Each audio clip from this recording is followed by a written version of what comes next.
mwana moto te po akosa ngai abongwani pe te po awangata nzambe ya le Nazarien, le Nazarien, le Nazarien.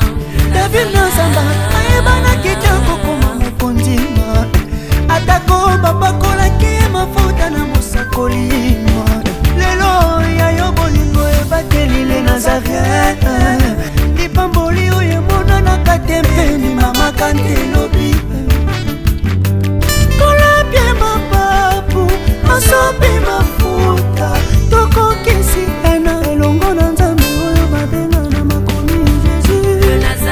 Serpent ke okobanda kolia nde mabele me mabele nde mutu toke pe bandeko na biso bamizima baza na lolenge na bango bakundelaka mutu soki toyepe ba misusu bakoloba ino totumba ye pusia wana nde totyaka na molangi baserkei ebele ezali kokota kuna soki otali mosusu ezali na eloko te na kati.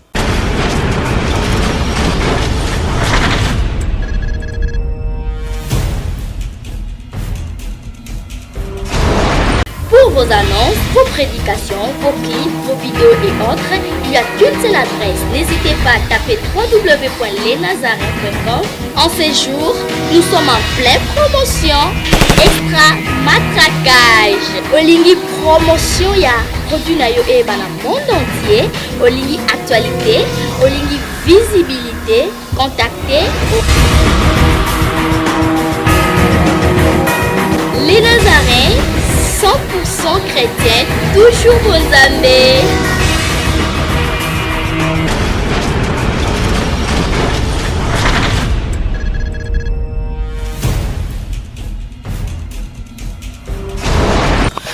C'est pour vous, c'est pour nous, le Nazarientv.com. Chez vous, bien aimés, j'ai dit shalom et bonsoir. Vous tous qui nous suivez en ce moment, j'aimerais vous dire qu'on est bel et bien sur cette émission Table Sainte, une émission que nous invitons les hommes de Dieu autour des sujets très capitaux avec la vôtre, l'humble servante de Dieu, la présidente du Parlement céleste et députée, la poupée de l'Éternel, la sœur Tiffany Mokwa. Je suis là pour vous servir et servir aussi mon Dieu, car servir Dieu, c'est mon devoir, c'est obligatoire. Mais je tiens à signaler à la régie de nous balancer un élément si possible et on se retrouve tout juste après.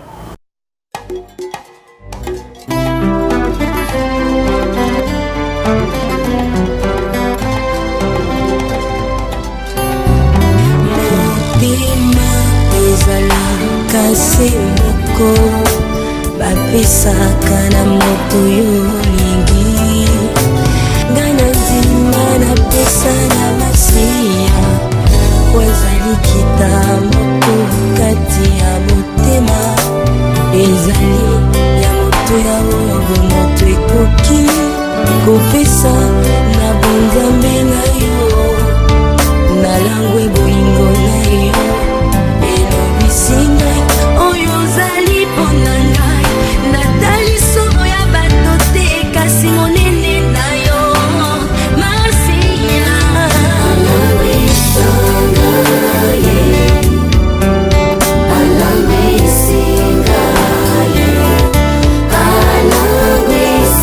Oui, nous sommes de retour sur ce plateau.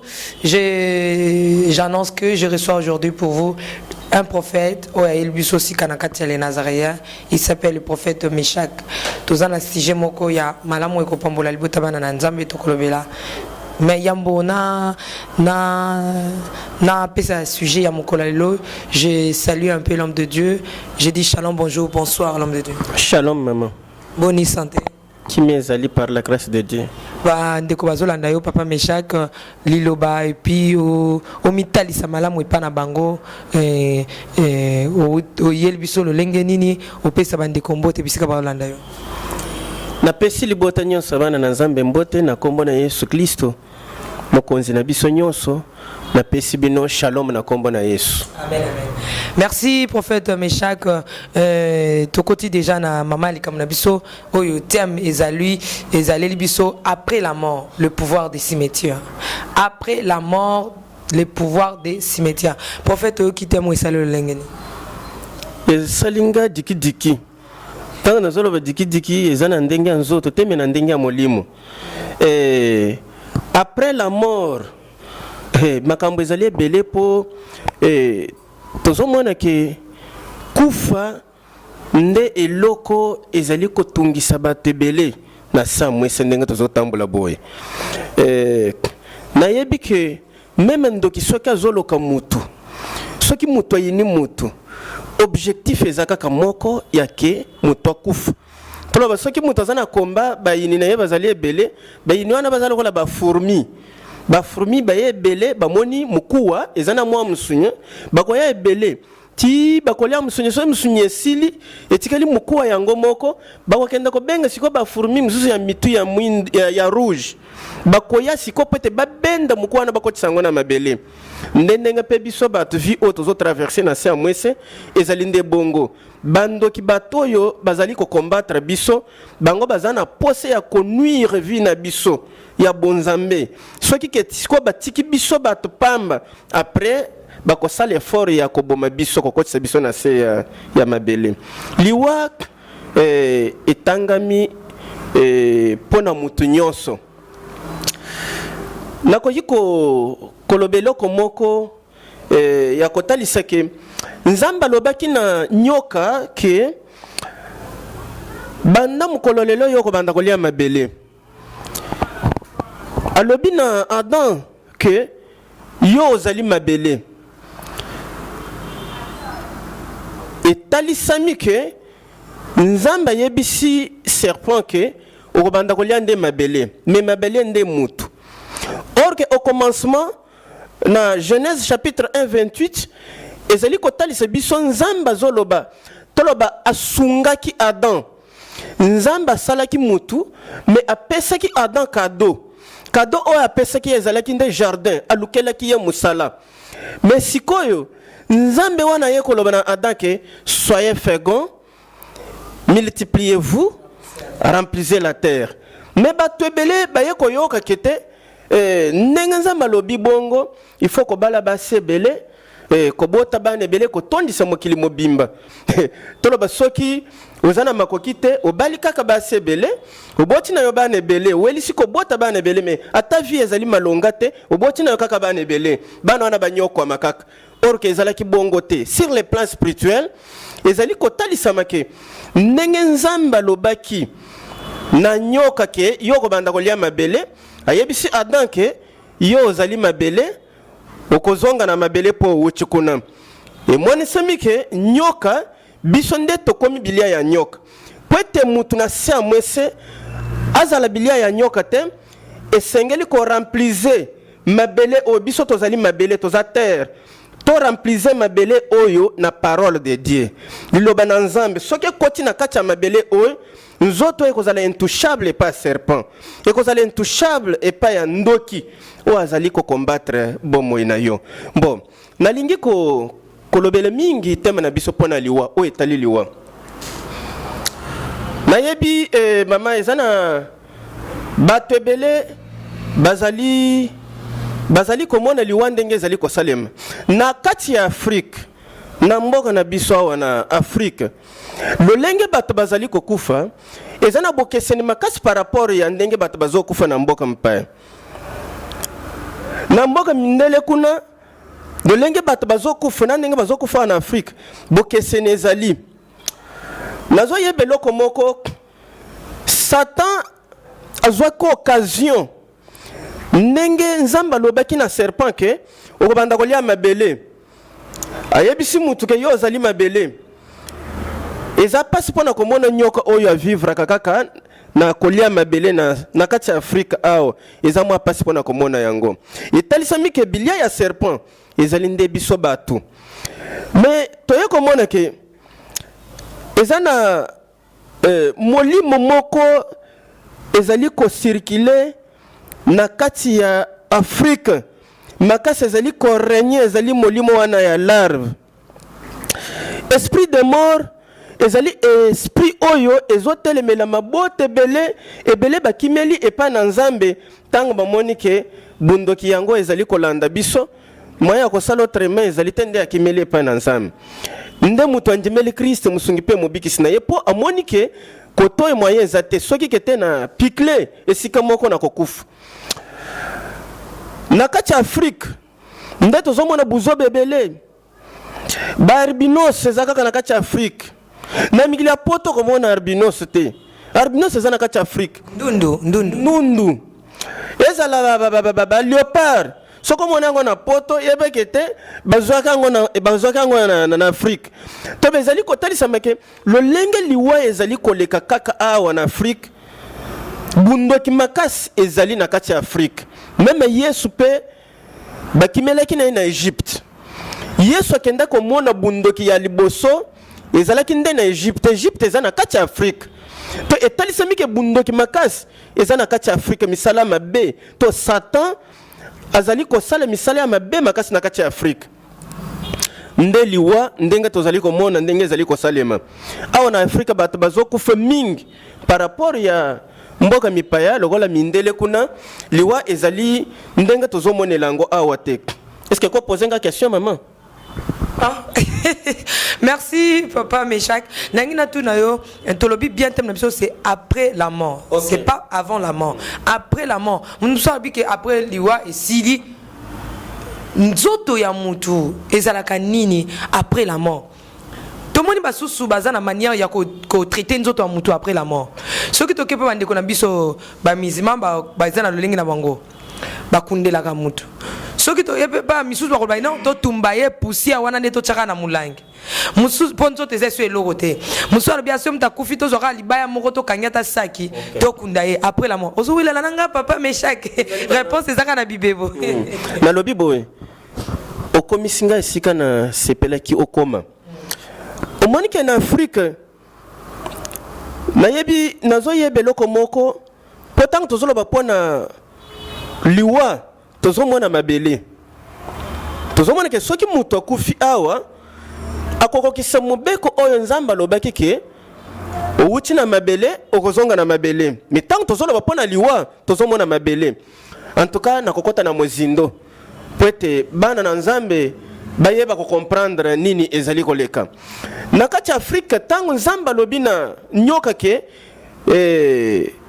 okobanda kolia mabele alobi na Adam ke yo ozali mabele nzambe wana yekoloba na Adam lisusu ke mabele elakelami mabe pona yo to mabele elakelami mabe à partir ya lilobo wana Satan a profitaki asalaki alliance na mabele tango asali alliance na mabele esengeli ke bana na nzambe bazala na bokebi akomisi mabele ekomi arme très puissante peut à combattre nango siko bana na nzambe lelo ekomi soki mutu azana posa koboma prophète Meshak akokende kota na ndako ya nganga ya yebisi nganga kete nazana posa mutu ana kufa na mona yete nganga yebisi ke kendo zo elanga kaka mabele ya sama kolona ye aye azui mabele ya sama kolonanga ake apesi nganga basali ba incantation prophète Meshak akufi eza signe munene ezali kotalisa ke monde de ténèbres na maloba nyonso oyo ezobima na munoko ya mutu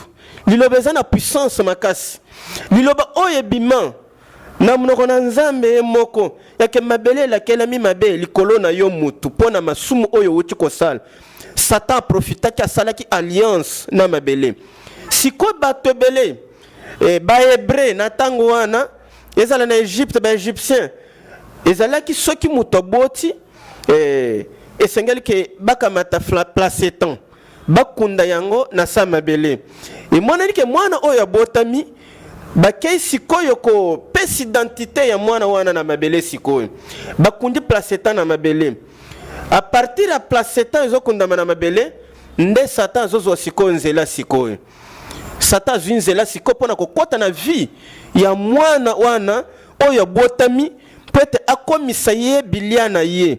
C'est pourquoi ozomona liwa ezali makasi na Afrique mais soki totali na ba chinois même ba japonais na mboka mipaya kuna okomona ke soki mutu akufi bazotumba ye bakomisi nzoto na ye poussière poudre batie na mulangi bakomi kombo ya mutu akufi wana na mulangi wana bapesi bato bakufisi ou bien bato likama ezui ndenge moko lisusu na bato bazobota basi bazobota ezala na Chine ezala na Japon omona ke soki mwasi aboti bakamataka placenta bakundi yango na mabele te bazokamata placenta batumbi yango basali yango poussière bakomisi yango poudre batie na mulangi bapesi sikoyo mama oyo aboti mwana akamati mulangi wana keko tia na vitrine ayebi ke mulangi oyo eza mulangi ya placenta ya poussière ya placenta ya mwana nangana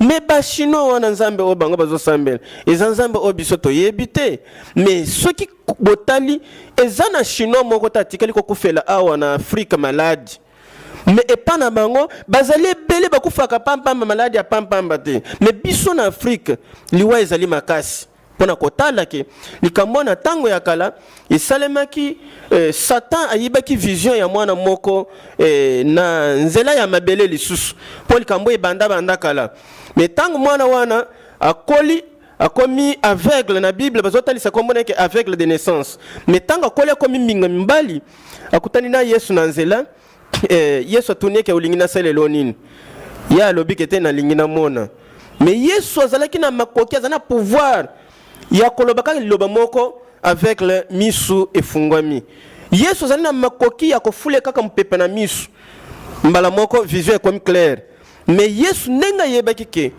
muyini ayibi vision na ye na nzela ya mabele Yesu akamataki soyi asangisaki na mabele apakole na misu nde atindi akende kosokola na Siloé nde vision ya mutwana ekomi clair nde nazolobela kaka bolimbisi mingi na bana na nzambe oyo bazali kolanda biso nazolobela kaka pona liwa soki tozolobela pona liwa tozomona ke ezali na makambo ebele ezali koleka na kati na bana na nzambe bazana bososolite ndenge nzambe moko alobi ke libota na ngai bazokufa kaka pona kozanga koyeba basi metiere ezali ebele bisika bato bakundamaka me tozomona ke bato ya molili baza kosala misala na bango eza na bato oyo bazali na posa ya nzoto na biso bana na nzambe bato baza na posa nzoto ya baserviteur de Dieu bazali soki yo pe oza na grâce o nzambe achekati na yo oza na étoile ya nzambe kokanisa te ke monde ténèbre ba croiser bras bazozela eza na bato mosusu bazozela moma oyo kokufa nde moma bango bakotelema me bakozala na posa ya biloko na yo te bakozala na posa kaka ya nzoto wana nzoto na yo nde tozomona na Bible ke tangu Yesu abanda ko opérer miracle pardon prophète tozana kati na émission na tona kati na maté mingi prédication te tona kati na émission table sainte tout ça mo échange wana to bande ko tuna après la mort batu ba misusu baponi batumba misusu baponi bakunda misusu baponi babuaka na mai nzoto amowei après la mort eza mabeto eza malamu yango ndo bandaki ko sosolisa biso selon Bible na ba manière o esalemaka ya kokunda ya kobwaka ya ko timbola libolo kokunda nini o eza malamu esengeli non batu balanda après la mort même Bible yango moko ezali kotalisa biso ke Yesu akotaki na mabele alongi kufa mais c'est clair to mutu nyonso soka kufi même nzamba lobike yo Adam oza mabele outa na mabele ozonga lisusu na mabele e mwana nike mutu soki akufi esengeli ke akundama mutu akokundama kaka siko problème na lingi kotalisa bana na nzambe ezali o ezali koleka na monde ya lelo makambo ezoleka na monde invisible ezali oyo tozali ko vivre na monde visible sikoyo monde invisible est préparé et l'ambie loko moko boye mais loko wana toye ko vivre ngo siko na monde visible tozomona yango ndenge tozolobela pona liwa kokunda mutu soki mutu akufi esengeli ka bakunda ye mais ezana bisika mususu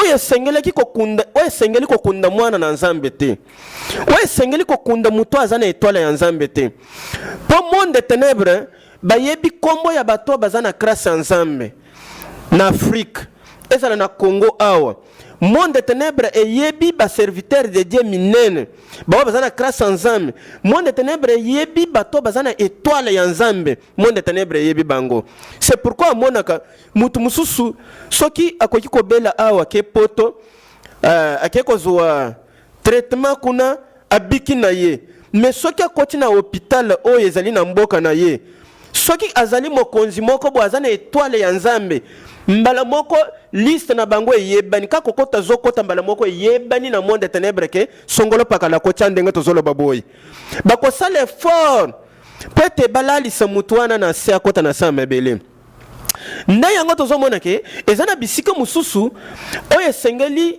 esengeli ata mukete pete nzoto ya serviteur de Dieu ata mutu aza na grâce ya nzambe bakunda ye bisika wana. Donc ce que na sosoni malamu prophète Meshach okaboli déjà okaboli après la mort bokaboli ezali bisika eponami ebongisami ya kokunda bayenge benizali na bisika eponami esengeli bakende kokunda bato oyo baza bayenge benite ba Kristo te ezali donc to basangisaka te soki na landio malamu eza bongo meme Yesu asangisaki te Yesu asangisaki te na ikulusu nebike mutu aza na loboko na ye ya mobali azalaki deja eza sinyo ezotalisa kokundama mutu aza na loboko ya mwasi pe azalaki mais Yesu ayebisi oyo azalaki na loboko ya mobali ke lelo tokozala na paradis eza sinyo ya kotalisa kopesa bokabwani esika ya bato ya masumu ezali ebongisami pona bango mais sika bato malamu ezali ebongisami pona bango lisusu mais nalingi ko développer eloko moko boye mais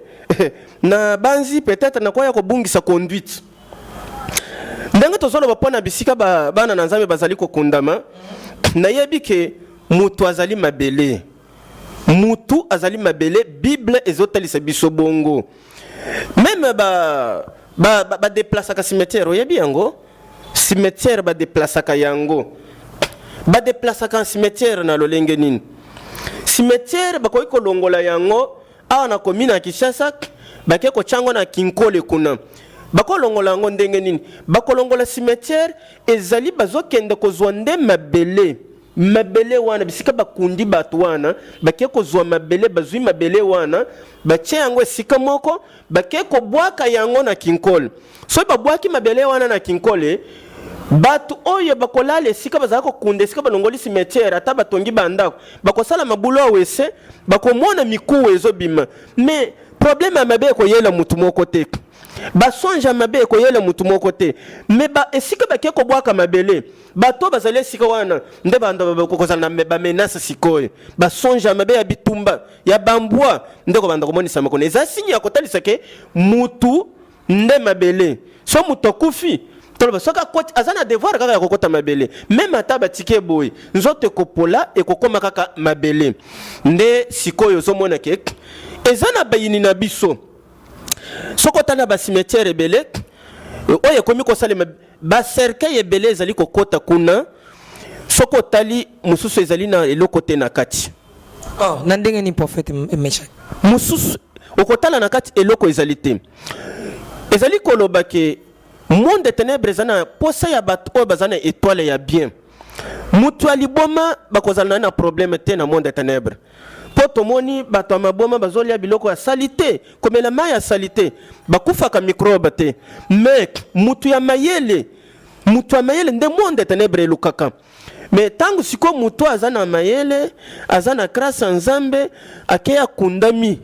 ou bien akufi yebeke banguna bato soloka bango bayaka wana kozwa nde nzoto bazaka na posa ya nzoto wana bayebe loko bazoluka na kati ya nzoto wana soki siko mutu wana bake ata kokunda ye bato bayebi grâce nzambe acheka cha mutu wana bakokenda na cimetière bakopere bapesi mwa quelque chose poete babimisela bango nzoto wana bakenda bazokenda kosala nango nini epe eloko wana eza na Bible mama eloko wana eza na Bible mais tozomona bato balobi ke sima ya liwa eza nango leloko te bazwa mutu bakende ata kobwaka ye eza nango na tina moko te mais yo pesi déjà bo différence awa ya kovaloriser mutu après est-ce que eza l'importance ya kovaloriser mutu soki akufi mais nalobi boye pourquoi tant Moïse akufi mais sengeli ke nzamba tika nzoto na ye na kati ya bana Israël pourquoi nzamba longola ki nzoto ya Moïse na kati ya libota bana Israël ke ko bomba yango bisika o bango bayebaki te na se ya bangomba ezali kotalisa make nzoto oyo ata muto akufi ndengo ozali wana ozana ya yo grâce o nzambe achekati na yo ozana étoile o nzambe achekati na yo mais monde de ténèbres elukaka bato ya lolenge wana bato bazana grâce nzambe monde de ténèbres etikaka te tala nana na tango wana ya Yesu bando opere miracle azotambola na bato ya ndenge na kosala miracle na bakapernaum na Galilée Yesu asali miracle mais mutu moko azalaki wana azalaki kopusa na ata pene na ye te ye azalaki kozela kaka ke akufa akende siko asenga nzoto na ye ozomona sikoyo toloba bato mosusu na monde visible monde oyo tozotraverse bato mosusu bazali bongo nazomona yo ndenge ozota ata ozonyokwama nga na kodepanse mbongo te or ke mutu oyo asengaki nzoto ya Yesu azalaki na mbongo ebele na moma oyo Yesu azalaki na ekulusu azalaki na makoki ya kokende kosenge pa mokonzi ke naza na posa na pesa biloko na nga nyonso mbongo ebele bolibere mutu oyo akendaki te ye azelaki ke akufa ndakenda kosenga nzoto. Oui, papa Meshak tozaka na idée wana tozokima na sima ya ngonga. Papa Meshak système mo ebimi ya ba pierre tombale. Et comme il y a un système à pierre tombale. Mutakufi basi bakunda na bango ye. Moi balandi ba kesa les pierre tombale. Oh papa mon gazakina ba ki ba salele est-ce que ezali bien kolanda mutu après la mort ko kende ko kata kata matite to ko kende ko salela pierre tombale bo bongisa ngo bo dessiner bo tchelongi na e to so kazaki na métier mo bo tie métier ba non ça. Est-ce que ça a l'importance? La Biblia balani sisa. Eza na importance parce que na Bible pe ezali kasi balani sisa. Na Bible pe ezali parce que tozomona même na lisolo muke na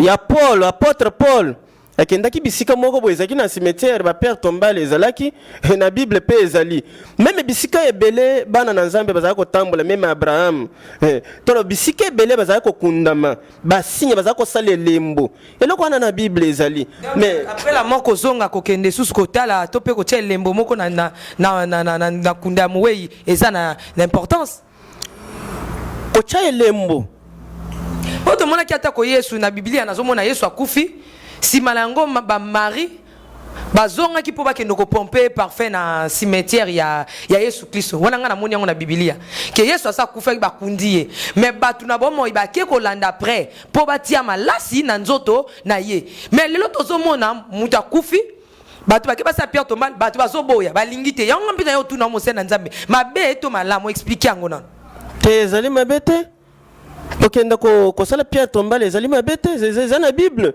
eza si esika nyonso bazokunda eza le serviteur de Dieu eza la mutu oyo mutu moko mowe batu bakufeli mutu mais bayebi ke tokundi ndeko na biso il faut basala signe oyo ezali kotalisa kete ndeko Bible ala pe boyango laisser les morts enterrer leurs morts les vivants entrer te ozokenda kote mususu ozokende kote mususu sur le plan spirituel ezali bongo te mama kolobaka bongo te dans lobby na lobby yo tango balobi ke laisser les morts enterrer leurs morts kasi natalisa yo Nzamba lobi na Adam ayebisi yeke mutu nyonso kosimba kaka nzete oyo asimbi kaka nzete oyo akokaka mukolo oyo akosimba nzete wana nde mukolo akokufa mais Adam na Eva basimbaki nzete wana baliaki pembuma bakufaki kaka mukolo wana te ezali kotalisama ke eza na liwa mususu soki bayebiso ke oza na esprit de mort kokanisa te ke eza peut-être yo mutu ozokufa peut-être kufa ya libale les esprits de mort kufa ya misala les esprits de mort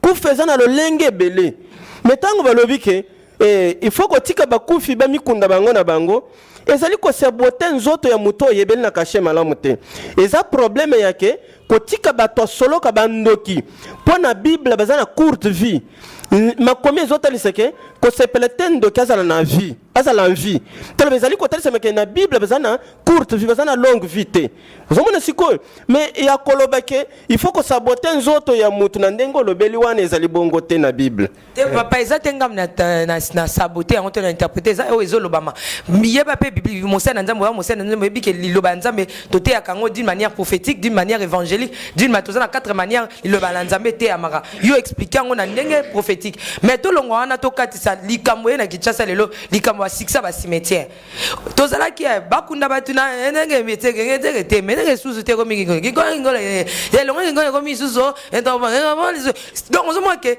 et comme likambo ya succès ya cimetière et nzoto papa na biso bakunda ngaka mususu te kaka kuna Papa Meshak. Mabe to malam. Est-ce que Yesu to pe ba kufa kala kala ba pone na kabango tozoma même ba sala nzambe ba koti na li wana atiki même testament mukona ko kufa boku nanga na aéroport. Ezani. Ezali mabete. Ezali malamu po na monde tozo traverser. Ezana mabe, ezali na bolamu. Tangu Yesu azalaki, Satan pe azalaki pena pena na ye. Nzela ezakaka mibale, ezali liboso ya mutu nyonso. Apona nzela o ezali malamu pona vie na ye. Bon, nzela ya Satan pe ezali nde o biso ba chrétien tozo kima tozo landa nzela ya Yesu po tomoni ke kuna lobiko ezali. Nalingi kotalisa ke même ba école ata ba église, école méphistophélique ezali, église méphistophélique ezali, cimetière méphistophélique ezali lisusu. Tant tozo ba méphistophélique elingi kotalisa ke démoniaque, satanique, église satanique ezali, même cimetière satanique ezali lisusu. Ezana ba cimetière mususu oyo bato molili ba yebi ke wana eza cimetière na biso. Mutu ba yebeli na caché mabe, mutu amisala soloka avant kufa nenga yebi ke cimetière na bango ezalaka quelque part akotika testament. Akolobekete ngai soki na kufi il faut bomema nzoto na ngai bisika boye moko ayebi. Somona sikoyo me bana na nzambe bakoyi kolanda nzela wana ya mabete ezana ba cimetière mususu na ke soki mutu akeye kokundama nzoka akeye kokota na monde mususu. Somona sikoyo ekomi molimo moko boye oyo koyi kozongela pe libota wana pete et déranger. C'est pourquoi bomonaka mutu sa kufi me bakomi komona ye mutu sa kufi na ye me babetelo lisolo ke tokutane na mutu wana na wenze nzoka esika bakenda kokunda ye na cimetière méphistophélique ezali nde bongo. Mais sikoyo mutu abengami ke mwana na nzambe esengeli bayebe bisika nini bakoyi kokunda ye, esengeli koyeba nzoto ya mutu oyo akufi mowe esengeli ke tokomisa ye bisika nini pete azala na kimia nzoto wana ekende sika ya kimia. Merci, tu continues. Ça, c'est juste l'introduction. Donc, les Akitem Nabiso, après la mort, les cimetières. Donc, après la mort et les cimetières. Il y a un des sujets, la deuxième partie d'Ango et Gozala. Parce que la Bible dit que tout m'est permis, mais tout n'est pas utile. Mais tout le monde a le même oui. Nion c'est comme nango utile pour na bango cimetière mozo ça succès faut ka ba kuna rabatu kuna papa lilobano ya suka conseil et puis numéro ya téléphone. Bon, les Lobananga, ceux qui ont été dans l'ensemble, la Bible, en gros, comme ils ont cinq bisous qui sont la président le serpent. Et Ezali, Kotali Samake, biso nzamba asala biso na image na ye. Toza image ya nzambe ndenge tolobaka anthropomorphique. Biso nzamba forma ki biso na image na ye. Mais sengeli koyeba esika nini tozo komisa image ya nzambe, image ya nzambe za nzoto oyo. Mais tozo komisa ngo bisika nini image ya nzambe na samukeli. Siko nzoto osoke kufi. Esengeli koyeba bisika bozo komisa nzoto ya serviteur de Dieu, ata nzoto ya muto boyebeli na caché malamu. Bozo kende ko komisa yango na cimetière nini. Na pesi libota bana na nzambe oyo bazolanda biso bipai na bipai na pesi bino mbota mingi ezali ngai wa bino prophète Meshak Chilombo la force de l'Éternel. Na yebi ke nzambe na ngai na moya lelo akozala pe nzambe na bino. Na ba oyo bakoza na posa ya kozwa numéro na ngai ya téléphone ezali 09 99 65 55 12 09 99 65 55 12. Numéro ya Vodacom ezali 082 133 20 54 082 133 20 54. Nzambe na ngai azala nzambe na bino. Merci prophète Meshak Mbalekoya to parler sur après la mort les cimetières tozo monango ba église mususu bazo kunda ba na kati ba paroisse mabe to malam. Yeza ba sujet papa ke ne ko réfléchir po yango ne to robana na question to robana na émission ezoya. Tozo mona na na bisika mususu mutakufi to kundeka na simanda ko mabe to malam. Sangisa mabe to malam bazo sangisa ba chrétien na ba pagano esika moko bazo kunda bango. Po na place wana ndezo sala succès. mabe to malam. Est-ce que ba ouais yango place ba kei pe ba o se pela bisika bozo tia bango. Prophète eza ba question hein, on azo pesa ba thème ya makasi ya minene yango zo kende ko préparer pour na ko pambola bana nzambe. Quant à moi je vous aime beaucoup de l'amour du Christ. Nazongi na siete nanga pona pesa bino. Ciao.